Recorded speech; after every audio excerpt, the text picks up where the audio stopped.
Hai, Assalamualaikum warahmatullahi wabarakatuh. Dan juga selamat sejahtera. Apa khabar semua? Alhamdulillah kita bertemu lagi ya, kali ini ketika zaman Covid, dan insya-Allah saya Dr. Rosi bin Ahmad mendoakan tuan-tuan dan puan-puan semua dilindungi oleh Allah Taala dan dirahmati, serta apatah lagi ketika dalam bulan Ramadan ini ya. Jadi insya-Allah pada hari ini kita bertemu adalah bertujuan untuk membicarakan tentang buku yang telah berjaya ditulis oleh saya dan juga oleh rakan-rakan yang lain seperti Dr. Ismail Tambi, Dr. Muhammad Isa Ahmad, Dr. Salih Ahmad dan juga Dr. Mahari Mahyudin. Buku ini juga saya berhutang budi kepada penerbit USIM kerana sudi menerbitkan buku ini pada, kalau saya tak silap, pada Disember 2019 yang lalu dan insya-Allah buku bertajuk Kaunseling Tingkah Laku Seks Songsang LGBT ini merupakan karya asli penulis dan belum pernah ditulis oleh mana-mana penulis secara kajian empirikal. Namun begitu, kalau boleh saya sifatkan, walaupun buku ini pada saya ditulis secara empirikal berdasarkan pada data-data, kajian kes dan fakta, namun buku ini sangat mudah dibaca oleh sesiapa saja, termasuklah juga oleh ibu bapa dan keluarga, untuk memahami dengan lebih lanjut dan terperinci tentang apa yang dimaksudkan dengan seks songsang. Jadi insya-Allah saya akan berbicara dengan tuan-tuan puan-puan tak lebih kurang dalam 10-15 minit untuk berbicara isi kandungannya secara menyeluruh. Sekurang-kurangnya kalau tuan-tuan beli nanti, tuan-tuan akan dapat hasilnya yang lebih berbaloi ya. Okey, buku ini mengandungi, kalau boleh saya katakan, ada 10 bab daripada bab 1 iaitu orientasi seks songsang yang menceritakan tentang seks songsang secara, orang kata, secara pengantar lah dan yang kedua ialah trend seks songsang tu, bagaimana trend seks songsang tu pada masa kini. Maksudnya kena faham lah, jadi kena dalam semasa generasi muda ni lebih suka kepada budaya seks songsang. Dan yang ketiga tentang asal usul LGBT daripada barat, di mana ada peralihan daripada sejak daripada DSM-3 tu. Dan yang keempat daripada diceritakan juga tentang, dikaitkan juga dengan zaman Nabi Lut daripada perspektif Islam, di mana seks songsang ni bukan trend sekarang ni, sejak dulu lagi, sejak zaman Nabi Lut lagi ditulis juga daripada perspektif Islam, termasuk juga dalam bab ini, dalam bab seterusnya, LGBT ini di Asia dan di dunia, perkembangannya, naluri dan nafsu seks luar tabi'i ini daripada psikologi dan Freud, termasuklah bagaimana dia terbentuk daripada naluri seks luar tabi'i ataupun krisis identiti kanak-kanak tu sendiri, dan juga tentang beberapa contoh-contoh dan ciri-ciri parafilias. Parafilias ni kalau saya katakan sebagai seks songsang lah, maksudnya seperti pedofilia, zoofilia, dan juga beberapa banyak lagi seperti frotteurism, fetish dan sebagainya. Itu juga diceritakan dalam ni. Dan juga yang menariknya, kita ada masalah dalam buku ni, kita ada solusi penyelesaian. Mungkin berguna dan bermanfaat untuk kaunselor-kaunselor yang di luar sana untuk memahami dengan lebih lanjut tentang bagaimana untuk menangani seks songsang ini menggunakan pendekatan psikologi dan kaunseling. dan ada tata cara yang telah ditulis dalam buku ini. Seterusnya yang paling menarik dalam buku ini adalah kekuatannya adalah pada instrumentasi ataupun alat ukur. Jadi dalam alat ukur ni ada dibina sama saya, Dr. Rosli dan Dr. Ismail Tambi. Dia yang review setiap item dan mengalami proses kesahan dan kebolehpercayaan. Dan alat ukur ni sebentar lagi saya akan jelaskan. Dan bab 10 ialah tentang kajian-kajian kes dalam yang daripada pengalaman-pengalaman yang dibukukan daripada fakta-fakta kajian sebenar.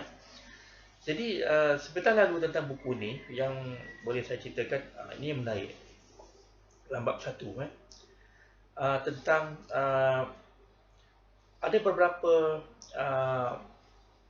pengaji-pengaji barat yang mendapati bahawa seks songsang ini berpunca daripada banyak faktor. Kalau izinkan saya membaca salah satunya ditulis oleh Linda Berg tahun 2002.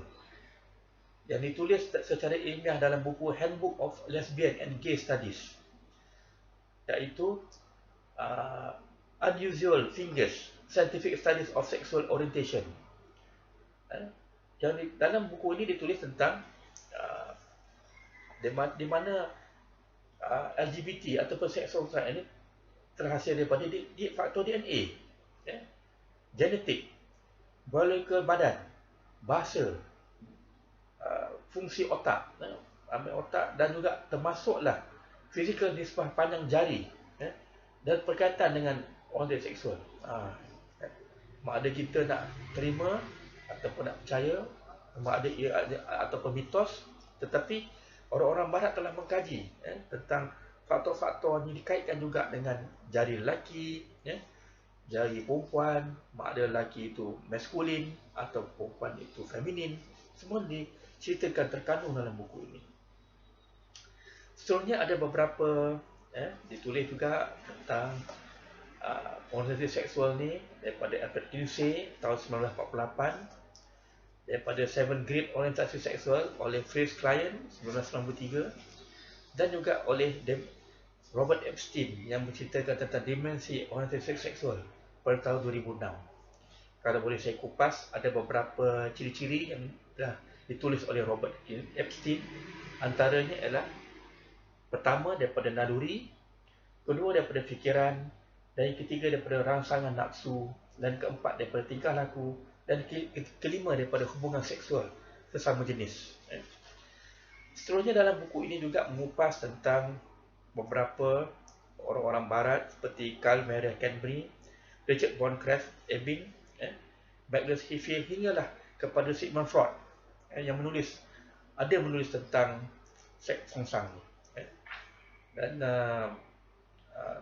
apa yang menarik dalam buku ini juga ditulis juga tentang satu peristiwa yang bersejarah yang dapat dikaitkan dengan seks songsang ini, iaitu kerusuhan Stonewall pada tahun 1999 di New York.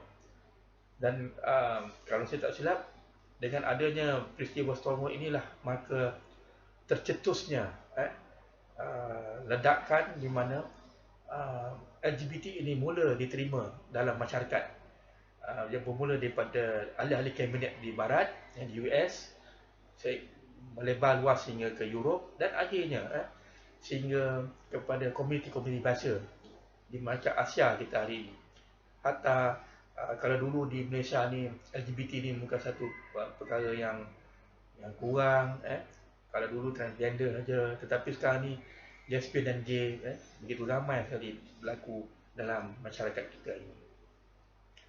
Seterusnya dalam bab ini diceritakan tentang macam saya kata tadi, zaman Islam, di mana dalam Islam juga, dalam ayat Al-Quran juga disebut tentang Nabi Lut dan juga kaum Sodom, di mana dia terbalikkan, dikisahkan juga dalam buku ini, disentuh juga, itu juga dengan perkembangan di Asia, di Thailand, di Singapura, dan di Indonesia.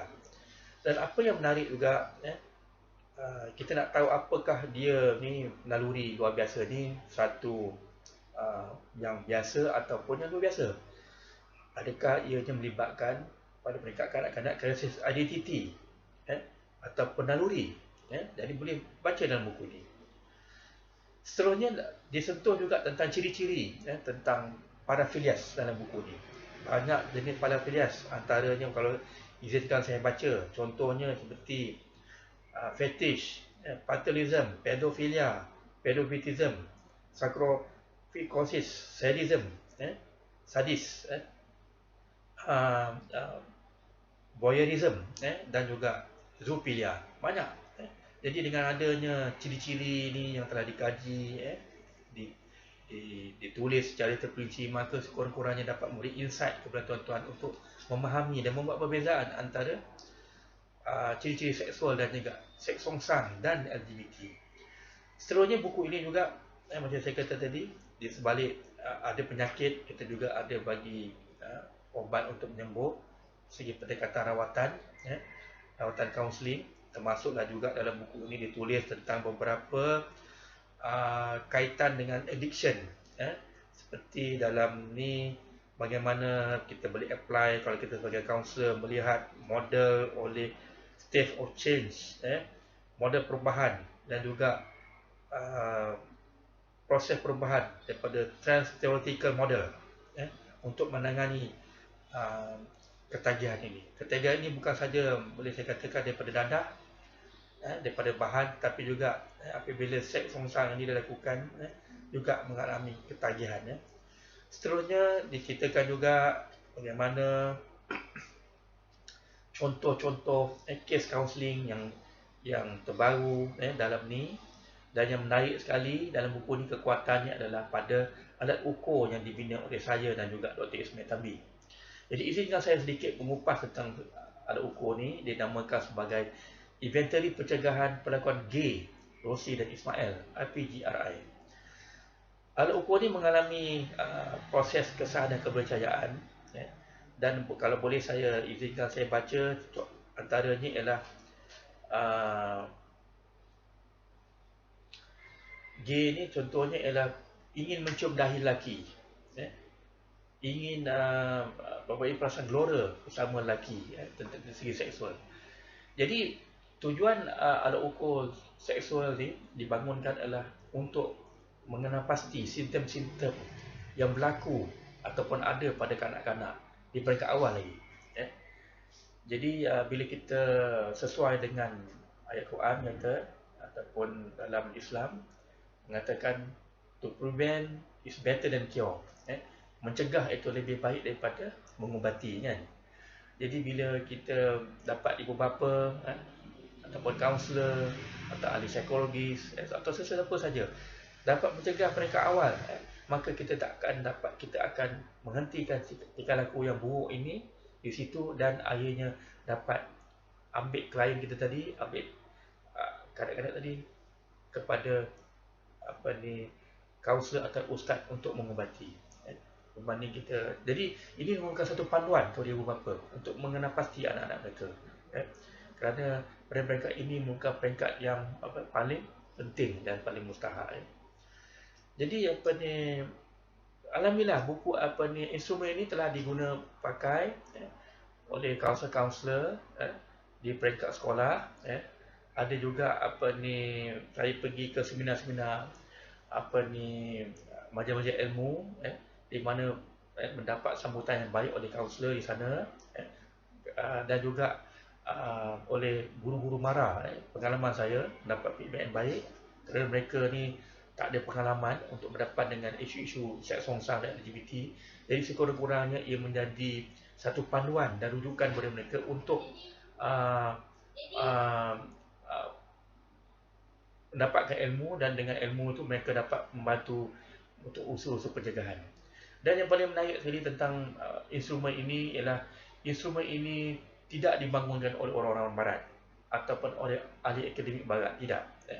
Kerana kena faham, inilah sumbangan saya kepada dalam konteks sosial budaya Malaysia dan juga dalam konteks Islam, di mana orang-orang barat tidak akan membangunkan alat ukur pencegahan, kerana bagi mereka seks dan LGBT ini merupakan satu budaya dalam masyarakat mereka. Jadi mereka tidak akan bangunkan. Jadi sebab itu mereka hanya mengkaji dalam konteks yang berbeza daripada pencegahan itu, kerana ia merupakan uh, uh, satu norm dalam masyarakat mereka.